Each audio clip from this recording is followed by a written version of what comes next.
Hola, te doy la bienvenida a este video. Acá vamos a hablar en qué enfocarse si quieres dominar AWS S3. La idea principal que quiero transmitir es que hay algunos tópicos que de estudiarlos es posible que profundices mucho más en este servicio y lo comprendas mejor y uses la herramienta de mejor forma. ¿Ok? Así que vamos a iniciar. Si acabas de entrar en el mundo de AWS, seguramente ya te habrás topado con este servicio. Déjame dar un pequeño concepto sobre qué es S3 de manera súper simple para que cualquiera lo pueda entender. S3 es un servicio en donde puedes guardar archivos. Y ya, eso es lo más simple que podemos decir sobre este servicio. En el día a día es posible que lo uses sin darte cuenta siquiera que lo estás usando. En este servicio vas a poder subir archivos de manera manual, es decir, tú tomando el archivo y arrastrándolo hasta una pantalla que te va a permitir subirlo dentro de la consola de AWS, o vas a poder usar su API para enviar el archivo de manera programática. El servicio es tan simple que a veces no necesitas profundizar en él para poder usarlo y usarlo casi que todos los días dentro de tu software. Por ejemplo, vamos a ver varios proyectos en donde podríamos usar S3 para potenciar otros servicios de AWS. El primero que te quiero comentar es cómo podemos usar S3 para alojar información estática, ya sea una página web o simplemente para guardar videos, imágenes o audios. Es decir, cualquier tipo de archivo. Si queremos hacer una especie de página web que sea estática o que al menos tenga un frontend y que el backend, es decir, la parte que procesa la data esté en otro lado, también podemos usar S3. Podemos configurar S3 para que pueda ser simplemente el servicio donde se aloje nuestra página web estática. Por ejemplo, frameworks como Vue, React, Angular también pueden crear sus archivos y colocarlos dentro de S3 y poder ser servido como una página.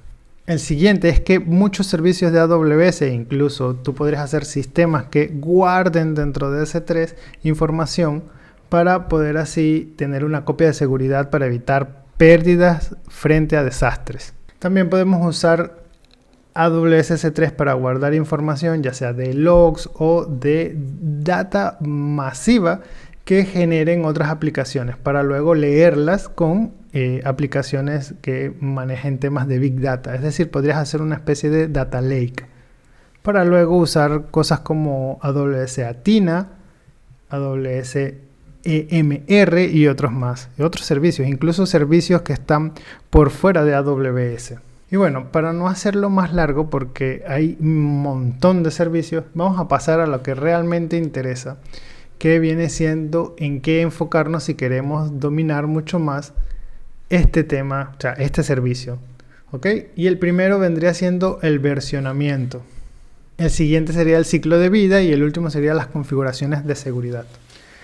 Con estas tres cosas podrías llegar a configurar tu S3 de manera más óptima para los proyectos que estés enfrentando, que estés tratando de configurar. Acá lo importante es hacerse preguntas que te lleven a profundizar en el entendimiento de estas características. Como por ejemplo, en el versionamiento podemos hacer las siguientes preguntas. ¿Cómo se puede configurar el versionamiento en un bucket de S3? ¿El versionamiento se aplica a nivel de bucket o de archivos? ¿Qué sucede si se borra el versionamiento de un bucket? Bucket viene siendo la palabra que le damos a ese sitio donde vas a guardar nuestros archivos dentro de AWS S3. ¿Okay? La siguiente pregunta podría ser: ¿qué sucede si se activa el versionamiento después de tener muchos archivos en el bucket? ¿Cómo puedo aprovechar el versionamiento? ¿Cómo mi aplicación puede aprovechar el versionamiento de S3? Por ejemplo, a la hora de ataques, el versionamiento nos podría ayudar para evitar temas de ransomware. Ese vendría siendo un ejemplo bastante sencillo. Con activar el versionamiento podríamos estar salvándonos de esos tipos de ataques. Bueno, en cierta forma. Por ejemplo, ahora pasemos al ciclo de vida. ¿Cuáles serían las preguntas que necesitamos para poder profundizar un poco más con el tema del ciclo de vida de los AWS S3? La primera pregunta sería: ¿cómo puedo configurar adecuadamente el ciclo de vida de un bucket? ¿Qué acciones puedo automatizar utilizando el ciclo de vida de un bucket? ¿Cuáles son las mejores prácticas para definir reglas? ¿Qué criterio debería considerar al definir reglas del ciclo de vida para un objeto de S3?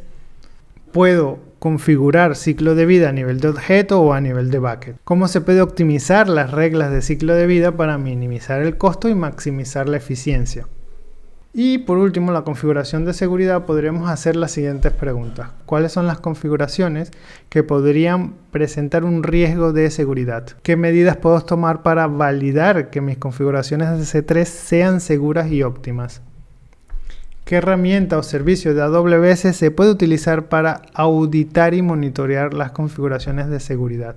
Y así también buscar las prácticas recomendadas para cada una de estas cosas, para el versionamiento, para el ciclo de vida, para la configuración de seguridad. Otra de las cosas que podríamos hacer para profundizar mucho más y dominar este servicio es hacer prácticas específicas en donde se usen estas tres características de AWS.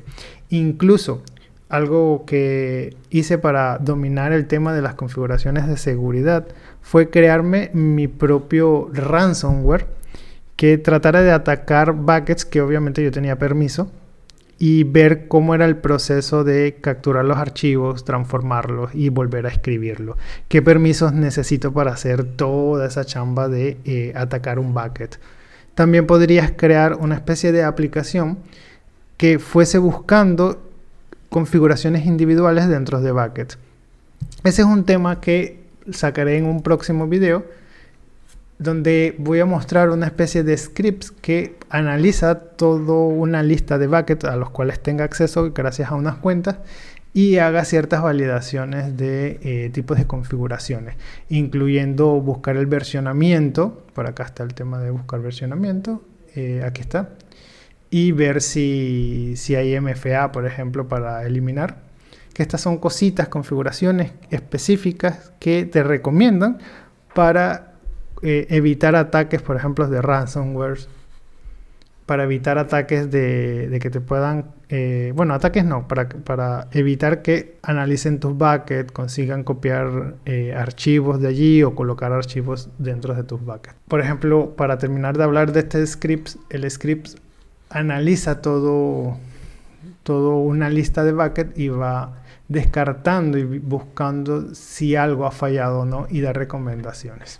Esto sería una idea para profundizar a nivel, es más que todo a nivel, digámoslo, académico, ya que esto realmente no sirve para un ambiente productivo. Por ejemplo, lo máximo que podría llegar a hacer esto es una especie de herramienta para un equipo de Blue Team para que haga análisis sobre S3 dentro de una empresa. Pero realmente Amazon tiene herramientas que te permiten validar esos tipos de configuraciones. El hecho de usarlas, o mejor dicho, hacerlas, significa que es de manera académica, para que aprendas, para que llegues a dominar y te familiarices mucho con el tema de cómo se configuran los S3 en cuanto a versionamiento, ciclo de vida y configuraciones de seguridad. Y bueno, eso es lo único que quería decir. Este video es bastante corto porque quería ir directamente al grano. Cualquier cosa, dentro de la descripción de este video te voy a dejar un documento con las preguntas que dije hace un momento, para que te sirvan realmente, para que las veas y puedas respondértelas tú misma o tú mismo, y así vayas entendiendo un poco más. También voy a sacar en un siguiente video la explicación del script que viste acá, en donde voy a explicar cómo hice para analizar, cómo estoy intentando revisar mis propios buckets como si estuviera por fuera, y así. Bueno, nos vemos en el siguiente video.